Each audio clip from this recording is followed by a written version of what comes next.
Welcome. This is Dr. John DeMartini. This is one of the most amazing and inspiring shows that you can listen into. If you want to be on the edge of your seats, if you want to open up your heart, if you want to expand your mind, and you want to meet incredible people, stay tuned because you're just about to experience a transformative radio show that will change your life. And you're listening to the Dr. Pat Show that's coming up right next. Welcome to the Dr. Pat Show. Talk radio to thrive by. Powerful, inspiring, and coming to you live, bringing you stories of people like you and me, busting through and living life full out. Get ready to dare to wonder what your life would be like if you knew you could not fail.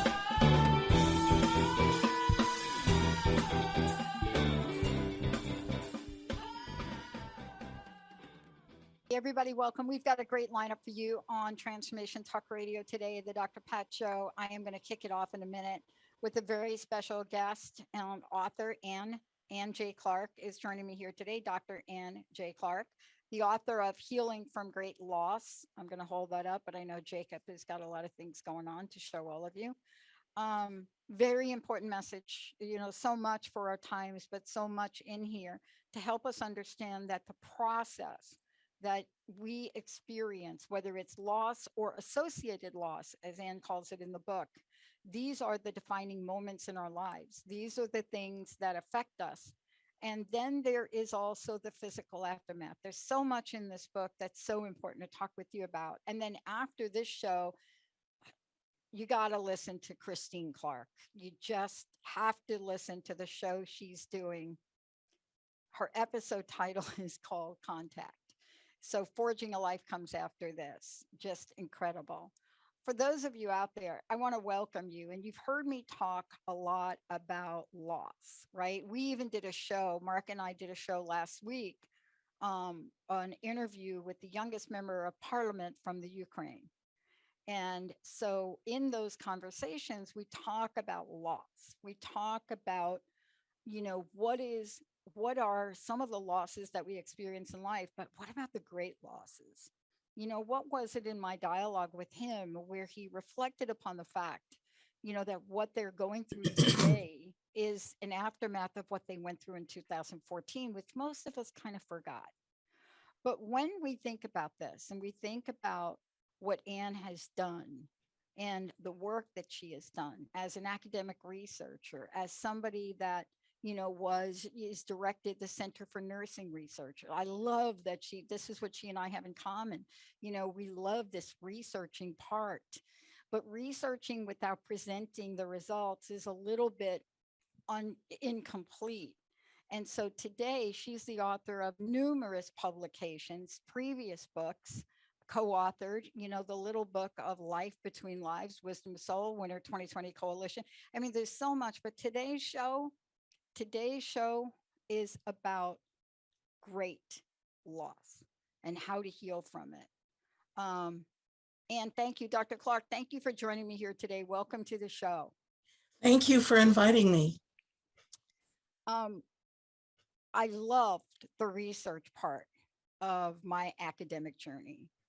I loved doing the studies, and like you, a lot of my classmates studied really cool, positive things. They really did.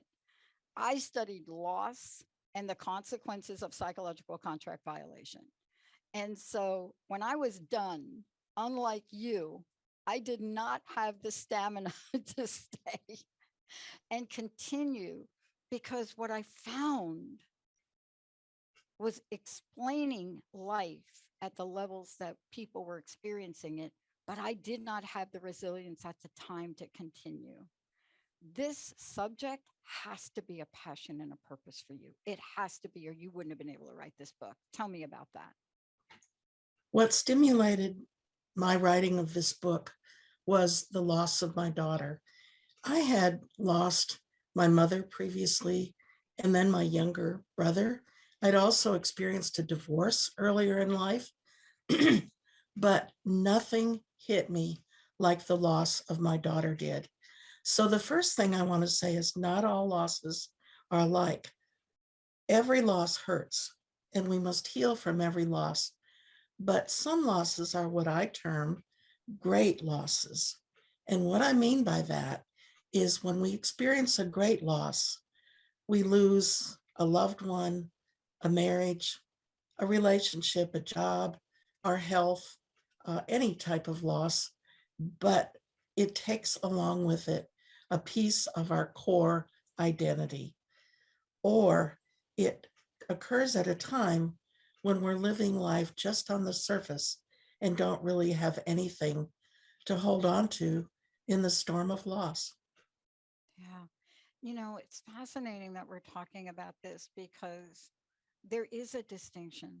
And I can only imagine what it's like to lose a child. I haven't had that experience myself. And there probably aren't any words that can explain it.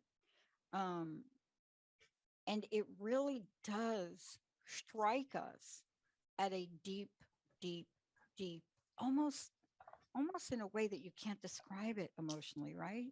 Yes, yes, it really does. When we experience a great loss, we're completely thrown into chaos because either we have been turning our focus towards someone or something else outside of ourselves, or we've been living such a busy, distracted life that we never take time to examine what's going on inside of us. Or perhaps we've found a nice, comfortable niche in life so that we only live on the surface and we never really struggle for any growth. Yeah. So when a loss like this hits us, it hits very hard because that was our anchor, that was our rock. And now suddenly it's gone. Let's talk about, if we could for a minute, and for those of you just tuning in, I want to make sure I am honored to have Dr. Ann Clark joining me here today. Her book is Healing from Great Loss, a very, very important distinction. Feeling pain and grief to recover your authentic self. Because, look, Dr. Ann, look, I think about those close, great losses, in my life, right? And it's as if a part of me is gone, right? Yes, I don't know how else to explain it. And that part of me, somehow, we have to get back because I think the way you talk about it in the book is, you talk about what the great loss is, but then you talk about these defining moments.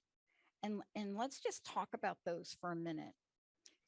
yes, a defining moment is a point at which we make a decision. It's a fork in the road and it takes us in one direction or another. Now, there are some big defining moments. For example, when we decide who to marry or we decide what career to choose, those are very big defining moments.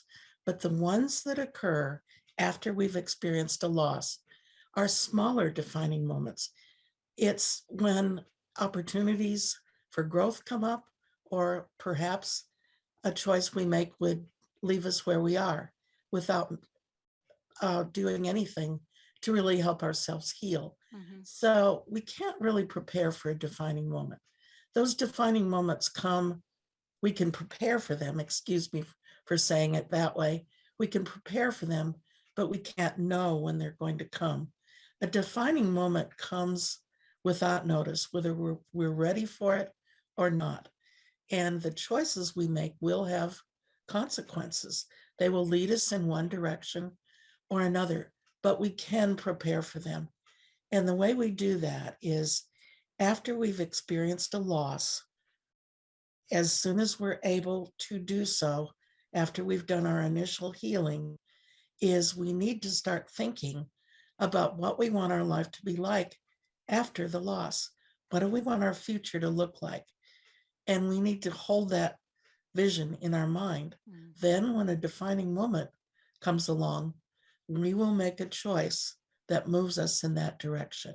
Mm-hmm. And even little choices move us in one direction or another. So it's important to think about what we want our future to be like. Boy, I'll tell you, this is so pivotal. And let me just say something. I went back home over the holiday. I've had a lot of loss in my life, really. People suddenly, my mom, my stepmom, my sister. I mean, they were sudden. My mentor, shockingly sudden, unexpected. And then over the holidays, we lost a brother in law. And, I wanted to get back to something you said, because I think this is where the point of confusion is for a lot of people. And then I want to talk about Dr. Newton's work. The thing you said is, once, I'm going to paraphrase because I probably didn't get this right.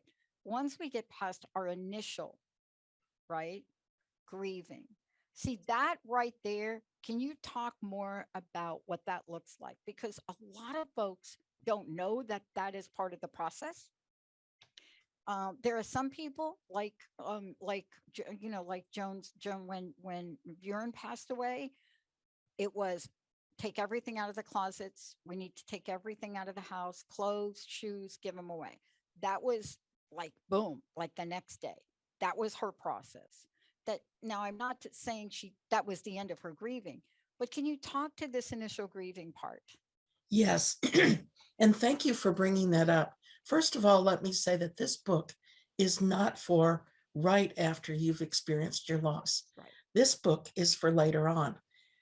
We all go through a fairly similar grieving process. It's not one that passes smoothly, but we go through various phases. For example, we go through denial of the loss. We go through anger. We may go through bargaining. We may or may not go through these stages, but we need to go through that initial healing first. And I found that after I had done that, time alone does not heal a loss. What we need is additional healing. And so my book picks up where other books on grieving have left off. We need to engage in an active program of healing in order to come alive again and feel true joy and excitement about our lives again following a loss. That's why I wanted to bring it up, because I wanted to be really clear about what the gap that your work really fills. And it is a gap. It is a gap. It's always been a gap for me. In my studies, it's been a gap in looking at loss and looking at loss from many different perspectives. Now, I look at that, my research is on loss that doesn't necessarily include great loss, but it could. But across the board, though, there is that initial period, and then there's the now what. And it's the now what where people are at a crossroads, if I may call it. I don't think you used the phrase in your book, but I did underline something in here. And it is that moment where a light bulb of some kind goes on, and you just don't have enough to get you past the initial loss into now moving on with, I don't have another word, but to really moving on with your life. I think you call it, recover your authentic self. And that has been left out of a lot of research. It's been left out of a lot of the conversation. And what you do is you're helping people with this to say there is a life you can create that possibly has joy and happiness in it, right? Yes. Oh, there we go. Yes, go ahead. But isn't that, do I have the right idea? Absolutely, Yeah. absolutely, you do. I think we come to a point when we've gone through initial stages of grieving and we just feel kind of dead inside. Yeah. It may look from the outside to all our friends and family like we've recovered because we're back to our usual activities, perhaps, but inside we just feel dead. There's no joy in life anymore. And what we need at this point is we need healing. Yeah. And we must do that actively to get back to a joy filled, exciting life again. It definitely is possible. We just need to work at it. Um, First of all, let me congratulate you on taking this conversation on. And I know that this is a body of work for you. And of course, you can always tell when you read a book, the way I've read your book, that it comes from a deep healing place that you have experienced and figured out how to help the rest of the world. I want to talk with you a minute, if we could continue to do this, about some of the emotional can we call them defining moments? Yes, emotional defining moments. Let me give you an example, kind of silly, but let me give it to you. I happen to do something physical when I have a big loss. Don't know why. Don't ask me why. It's just a thing. Some people get angry. Some people get bitter. I'm not, it's not in my gene to have resentment. But I will tell you what I do. And this has been since as young as I can remember. I literally shave my head back. Why? I literally do it. I mean, when I lost my job, and it was this moment when I was younger and I was homeless. What I do, get the head shaved. I don't have a rhyme or reason. People ask me, they ask me, when am I going to shave my head again? Well, those were moments in my life. And I was young and I didn't have any tools. The go-to in my family when you had hard times was alcohol and drugs. That's what the whole family, that was the deal, right? That's what killed my birth mom, drugs and alcohol. My sisters, that was our go-to. But I had this other thing I did to express myself. Do you find that we that go through loss like this, that we're longing for a way to express it that may not be as conventional as throwing a vase up against a wall, right? Yes, I think that's definitely true. There are feelings inside of us that are just crying out to be expressed, and we may do that in various ways. I also want to say that that time is a very vulnerable time. After a while, when we've been going through grieving for a period of time, we become restless and we just don't want to stay in that really sad, That's it. depressing state for much longer. This is kind of a dangerous time. That is why we really need to start thinking about what we want our life to be like in the future, because if we've not done that, we run the danger of becoming perhaps bitter over it, or we run the risk of going back into focusing on something else outside of ourselves, someone else or something else. If we've lost a relationship, we may recklessly jump into another relationship without truly healing. That just sets us up for another loss. Or we may get over involved in something, another quest or another activity that takes us away, that numbs our feelings. We may spend too much time on the computer. We may play games on our phone. Oh, stop it. Did you just catch me before, like playing my solitaire game? All of those are ways to avoid feeling our feelings. Mm-hmm. And the way through this is to allow those feelings Mm-hmm. to come out and deal with them. I have to tell you, Dr. Ann, I'm calling you Dr. Ann. Is that okay, Dr. Clark? That's perfectly fine. Sorry. um, your chapter 6. I mean, pretty much I've talked about a little bit about setting the stage for about what we're to talk about when we come back from break. But the body of work you present now, and this is just a book. I know this is more than a book for you. You work with people, you help people. So this is just a book to express what you're doing and how you're doing it and what you discovered. After reading this, I was reminded of something. And can I just read this sentence from your book for a Yes. minute? Do you mind? Okay. Yes, please This do. was pivotal because I didn't expect it to show up here in this chapter, coping with the physical aftermath of great loss. You could have opened that chapter a million ways, right? But you say, as a soul, we value loss because of the opportunity it affords us for spiritual advancement. That Yeah. is a gap that we don't know how to fill. And because you articulated it, you give us this. Because part of what loss has been for so many people, and correct me if I'm wrong, is when we go through a major loss or a great loss, and losing a child is one. The loss of my job was another one. The loss of a dear relationship was another one. Um, they're hard to explain. right? But the disconnection that I've experienced in my life, when those things happen in my past, I would run away from spirit, God, whatever people want to call this. I would look to that spiritual foundation I had, and it failed me. It broke its promises to me. So I thought. But you're coming out of the gate, and this is such a rich part of your book, but you're coming out of the gate and you're reminding us that there is a solution that 99.9% of the people probably don't think about. I got to ask you, you could have started that chapter with any sentence, but you didn't.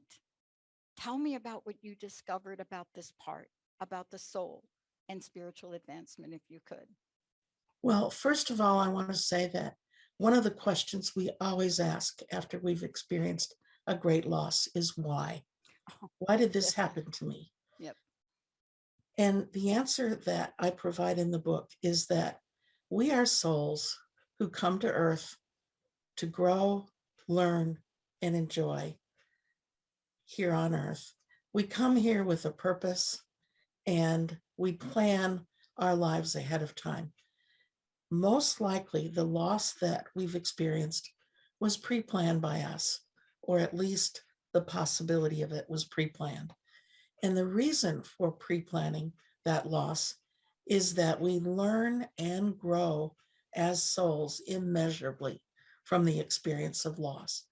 We become more passionate, compassionate, we become more sensitive, we become more understanding, we grow in soul character, and our job is to pull that into our human character as well so that we become better people. And can I ask you this? Because we're going to take a short break in here a minute. Are there, in your opinion, are there instances of great loss that may not relate to the loss or the death of a person in your definition here in the book? Absolutely. Thank you. Absolutely. It could be the loss of a job. It could be financial ruin. It Yep. could be a health crisis. Yep. Any loss that is major to you and causes you great concern, I would label as a great loss. Well, I want to talk to you about this when we get back, but before we do, and I want to weave in Dr. Newton's work, but because I think you just hit the trifecta of what people experience. And boy, we would be remiss if we didn't talk about the loss that people have experienced over the past 30 months or so. Yes. I mean, we are not talking about that enough. You know, Dr. Ann, when we went through the economic turn in 07, 8, 9, and we had the most popular forum on all of the networks for what we were doing and what we were talking about. And then the economy changed and no one talked about the generations of people that were born during that period of time. We didn't talk about how to heal the people that felt their promises were broken to them and they still walk the earth now. And so when we come back, I want to talk with you about the multidimensional aspect of what you have in your book and how we can take these steps forward to really heal. How do we reclaim ourselves? How do we get ourselves back? Because it's true. When I go through things, I don't know what it is. I'm telling you, when every relationship I've had, I've colored my hair a different color. Every job loss I've ever had, I've shaved my head. Every financial loss, I've shaved my head. It's really an interesting, and I think it's an old soul thing. Probably I'll have to go to my therapist and get some past life regression done. But it was a relief for me to do it. And people ask me, why do you do it? And I don't have words, but you have the words in your book. How do we get a copy of your book, Dr. Ann? How do we find out about you? The Great Loss, Healing from Great Loss, is available online or in any bookstore, wherever you get your books. There's also there's an ebook, there's a paperback, and there's also an audiobook. Oh, look at this question that just came from our listeners. Okay, we have the best audience on the planet. Dr. Pat, are you going to get like the chick in the movie Billions? Yes, Asia Kate. Yes. And by the way, when I do shave my head, I got ears just like her. Let's take a short break, everybody. When we come back, we're going to talk with Dr. Ann and understand why this part has been missing from the conversation in psychology from my perspective. What is it we discovered about it? And why is it that even 10 to 15 years after an event, at least in my research, people were still grieving and crying over broken promises, losses, job loss? 15 years later, 15 years in all of those interviews, crying. Dr. Ann's got the answer and the solution. Stay tuned, Benny, Jacob. We'll be right back.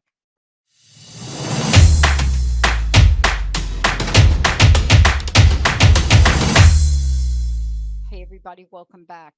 Um, you know, I believe in the strength of my spiritual practice now. And like everybody else, I wake up with doubts some days, especially when you're in the seat that I'm in right now and you've been creating something that's so close and you get more challenges than you've imagined that you've ever had before. And one of my mentors used to say to me, the greater the challenge, the greater the reward. And I hold on to that. But also there is an element of loss or fear of loss or what to do with loss. And what Dr. Ann Clark has done in this book, Healing from Great Loss, this is so critical. It is the missing piece that I discovered in my research. And of course, I left academic world, so I didn't continue it, but Ann did. And so what we're going to talk about now is we're going to talk about how this process is different than what you've heard and how it becomes so critical to get yourself back. And before we keep going, how do people get I want to thanks to our friends. I think this came from Kat. Yeah, I want to thanks to our friends at Llewellyn. Thank you, Kat. Thank you for sending Ann our way. And Ann, how do we find out about you, your work, all of the above, all the other books you've written? Yes. Well, my book is available at any place that sells books. It's just all over the place. To reach me, my website is www.birminghamhypnosis.com. That's Birmingham, Alabama. Yep. birminghamhypnosis.com. And I do offer past life regressions and life between lives sessions in my I hope you practice. come back so we can talk about the power of those. I hope you will come back. Yes, I would This love show, to. we can only get what's on the book. And I hope our friends at Llewellyn work with you to create a deck of cards around what you have in here, because That's I an think interesting idea. it came from me to you to Llewellyn, Kat, because you're presenting something that is missing in the conversation, and we need tools. And can you imagine creating a card deck that people can pull from every day to get some of the messages? Imagine pulling a card that says this is an opportunity for spiritual advancement. But let me keep going. The rest of the book, the beginning of the book set the stage for how this is different. The rest of the book is for how we get our lives back. And I want to ask you to talk a little bit about coping.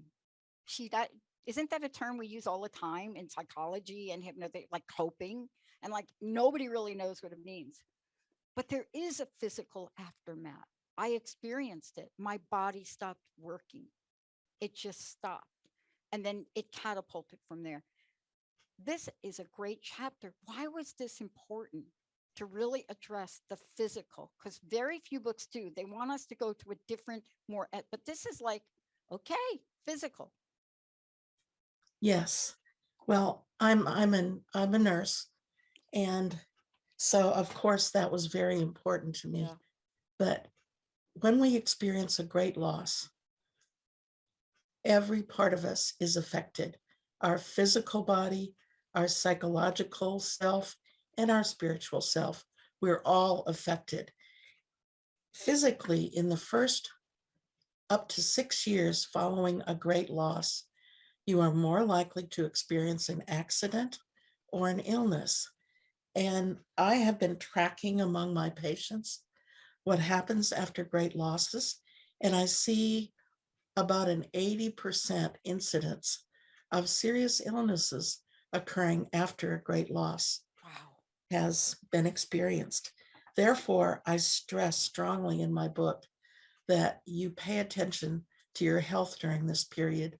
Don't let symptoms go by and really watch what you're doing. So, we need to go through some physical healing. We need to eat right. We need to get plenty of sleep and rest. We need to get back to exercising. And we need to give ourselves plenty of rest, plenty of time. But all of those things are probably going to be affected after we experience a great loss. And it may take us some time to get back to normal in all those areas and to really feel comfortable in our own skins. So we need to watch that very carefully. There are also some other things to watch for. If we have uh, any kind of uh, anxiety or symptom, we may experience something I describe in the book as broken heart syndrome. What that is uh, it's actually created with from a weakness in the heart muscle that's temporary, that can be associated with grieving.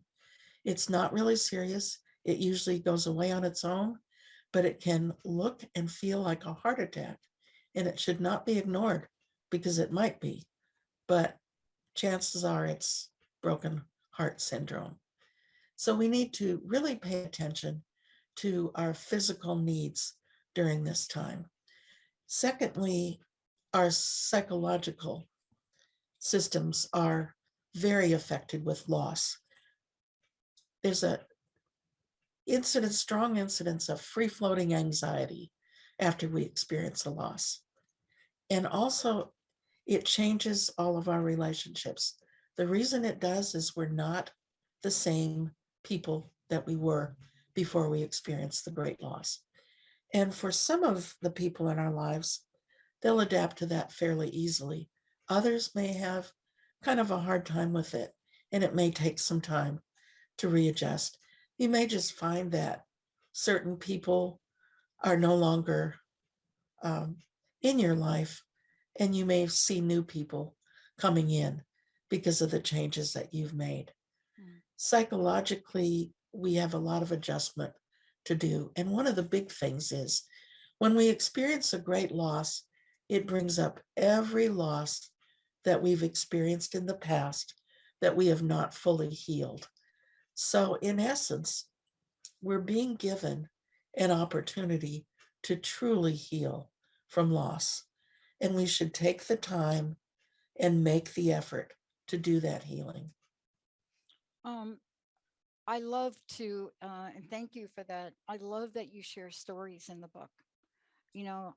Because it's one thing to talk about something and there's another thing to read about it. I was reading about the potential for accidents, and I was struck by a couple of things. I was struck by um, the number of car accidents that I've gotten into after a loss. And then with Linda, the accident she had. And even though they were hard to explain and maybe something happened that you can't explain, they still happen. But the one part of the book that is a real problem for people now, like whatever people experience through COVID-19 and the losses around that, everything from people in ways that you never thought you would lose a loved one behind a glass door. Never thought that. To jobs, to home situations. But here's the thing, sleeping problems. Oh my goodness. Who is not having them? Yes, sleep can be disrupted for years after a loss. Mm. And it's something that we need to really address because lack of sleep carries with it the possibility of creating new health problems. Mm-hmm. So, one of the things we need to do is really address healing, which will cut down on some of the anxiety we're experiencing, and it will help us in terms of Mm-hmm. re- going back to better sleep habits. One of the things that you address here also in this chapter, and I need to mention it because it goes undiagnosed and people think they blow it off. They just say, well, I've been through a lot. And boy, I'll tell you, I think it's at epidemic proportions, and it is fatigue. But you Yes, don't ignore it. I mean, you take it head on and you really talk about, like, look, your doctor may say to you, you know what, you're just getting a little bit older, or I'm sorry, I don't know that fatigue should be part of the living equation, right?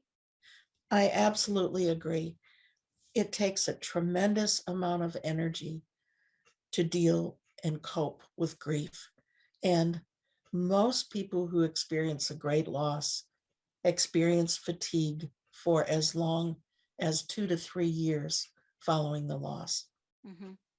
Now, we're almost like we're in this catch 22 chicken and the egg situation: psychological effects, physical effects, emotional effects.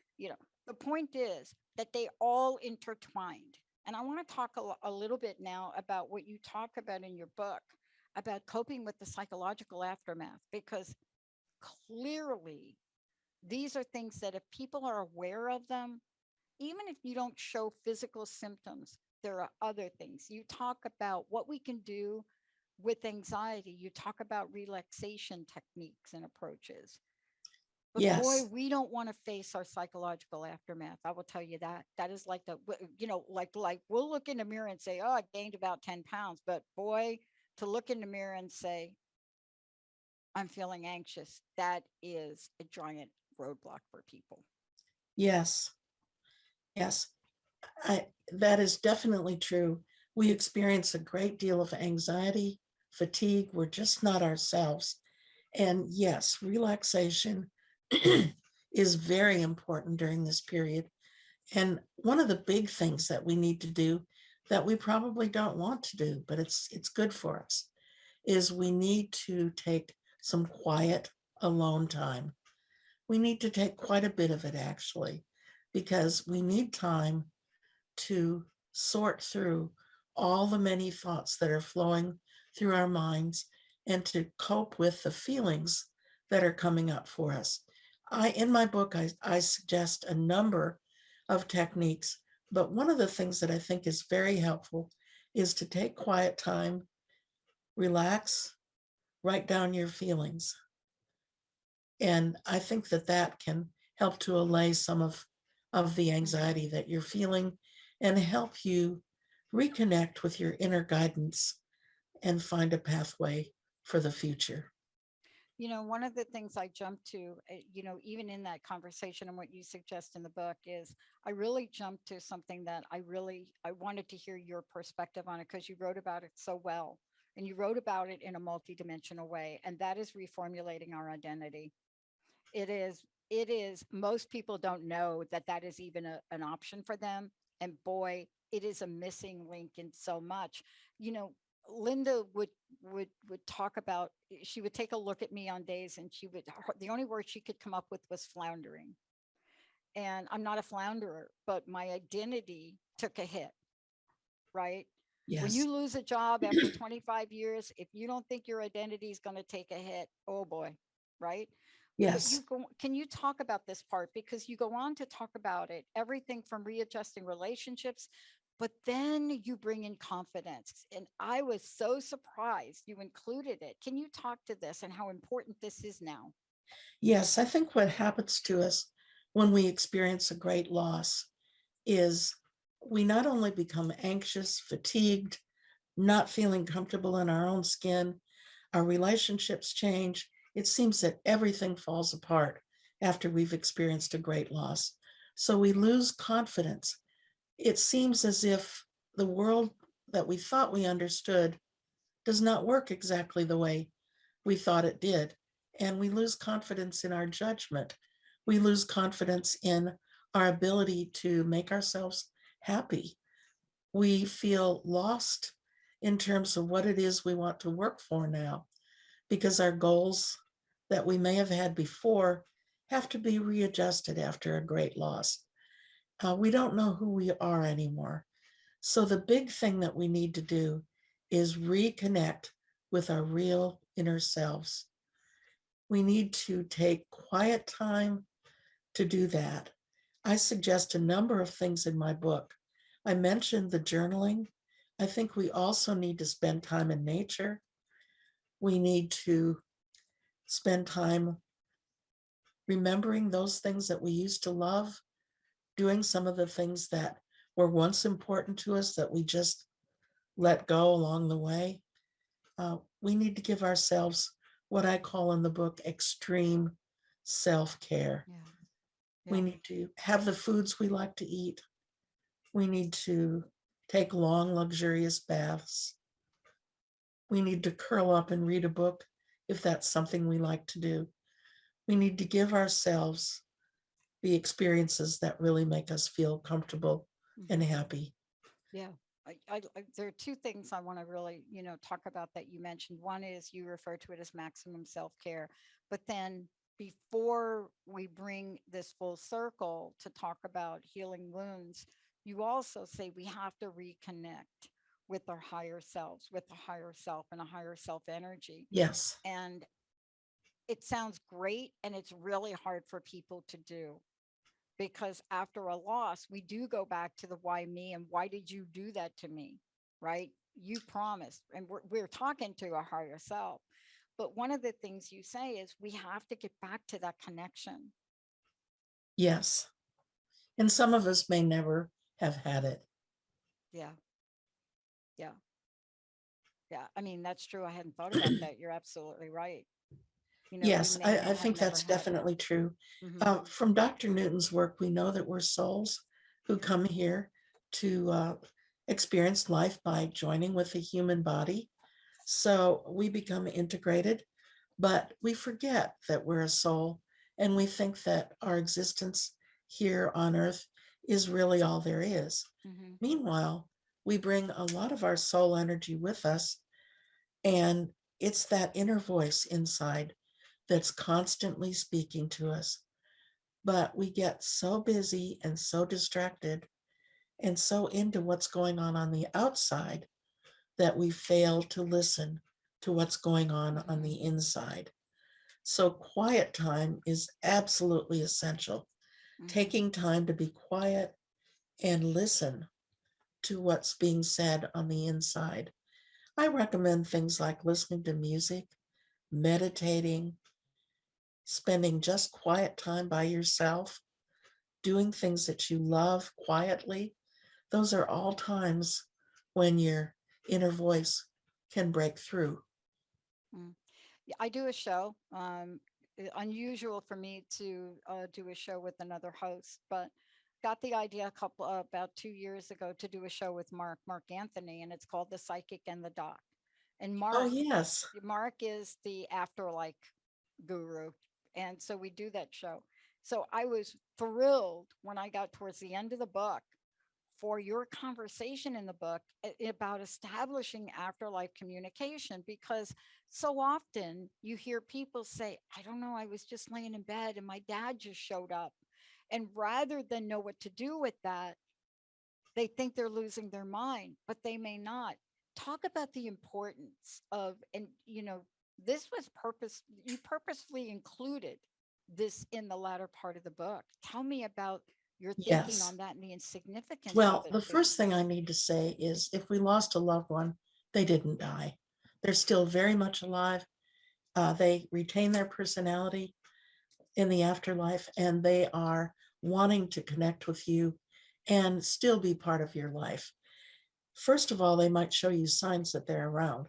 You might have felt them around. Some people actually see visions of them. That's more rare, but you may have things happen, such as finding feathers or coins, or you might feel their energy. But it's also possible to go further than that. You can actually regain communication with them. Probably one of the first things that happens is you might have a dream visitation. You may have a dream where they come through and it's so real. When you wake up, you almost thought it was real and you're surprised that it's not. It's that vivid. And it's something you may remember, not just for days, but weeks, months, even years. Also, it is possible There are now many methods for reestablishing communication. Yeah. You can actually have conversations with your loved ones now. Yeah. You can do so telepathically, or there are now many electronic voice phenomena techniques for communicating with our lost loved ones. I touch on that briefly in the book and lead you to some resources if that's something you want to do. Mhm. Also, I want to say that during past life regressions and life between life sessions, I do many of these with people who have lost a loved one, and we almost always connect with that lost loved one during the sessions. Past life regression is so powerful. I began the process. It's on my list to continue this year. Um, and, I began the process a number of years ago being really quite skeptical. But I think when somebody like me is at the bottom and you think you've tried everything else, and somebody says, have you looked at this? Have you checked on maybe some of the things you're carrying forward? But it all leads to the conversation that we started with, and that is finding your lessons in Yes, all of this, doesn't it? yes. There actually is a reason for the losses that we experience. Yeah. We come to Earth with a plan. That plan includes what we want to experience and what we want to learn. We even plan the people that we bring with us. Uh, so all of that is pre-planned, but we have free will once we get here. We may follow the plans, we may not. So our experiences may vary a bit, but the idea Hmm. is we came here to learn and to grow and to enjoy ourselves. So there is a lesson embedded within our great loss. And in my book, I detail how to go about finding what that lesson might be. But let me say that the first step in that is to look at your life before the loss occurred and ask yourself, what was great about it, but what might have been missing? What might you have wanted to be a bit better? And also look at the challenges that were facing you. What areas were really giving you trouble? What did you need to do to decrease some of those problems, to face some of those challenges? Mm. You know, I want to just ask you to comment on this. I grew up with a mom who was from the deep South, kind of your area there a little bit. First child at 12, second at 13, because that's just what you did. And she was always filled with things, words of wisdom. But one of the things she was very clear about was that, one, you'll never be put down at a place that was worse than where you were. So her idea was, you're going through something now, but there's the pot of gold at the other end of the rainbow. And sometimes, she would never say it to us girls in the middle of some really horrific thing. It would come up like, I don't know when, but she was smart about that. The other thing she would say is to always look for the clues of what you're meant to learn. Always look for the clues. And I think everything that you've described in your book, and really featuring the perspective of Dr. Michael Newton and so much more, is going to help people know that there is a way to regain your life, to regain your authentic self. And I wanted to thank you for that, Dr. Ann. Thank you so much for all of it. Thank you. Thank you. Um, This was a work of my heart. No kidding. I know it is. And I didn't even get to everything in here. You're a practicing spiritual hypnotherapist, but you're much more than that. You can always tell somebody that has studied this, that has researched it, and the stories that you embedded in the book really, showed or demonstrated. So again, tell folks how they can get a copy of the book, and how they can find out more about you. They can go to llewellyn.com, amazon.com, barnesandnoble.com. Any bookstore will carry it.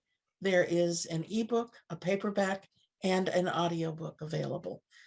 You can reach me at www.birminghamhypnosis.com. My email address is hypno, hypnoanclark @gmail.com. And I welcome feedback and contact. Well, I want to thank you for this. Also, what's your personal message, Dr. Ann? What would you like to leave us with today, please? There was a reason for your loss, and there's a gift beyond the loss. You just have to move toward it. For those of you out there, if you've missed any part of this, this is Dr. Ann Clark.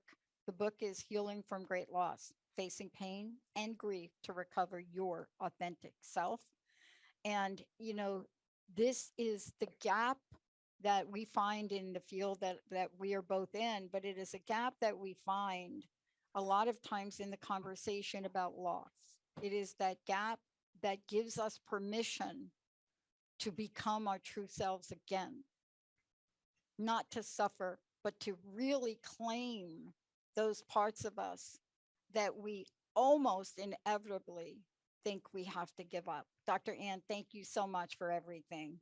Thank you so much for having me. You bet. Benny, thank you. Jacob, thank you. Olivia, thank you. And to all of you out there, I know this is on your mind. I know it is. There are no mistakes with what Linda schedules on the shows. I know this is on your mind. And the audio book as well is just cool. We like to do that in the car. But this, whatever you've gone through these past 24, 30 months, this will help you. This will help you know that you have the right, even after significant loss, to be your authentic self, to hold your head up high, to be that person that's confident and life purpose in the world. Thank you all. We're going to take a short break. When we come back, Christine Clark's in the house. I'm telling you, get ready to make contact. We'll see you next time.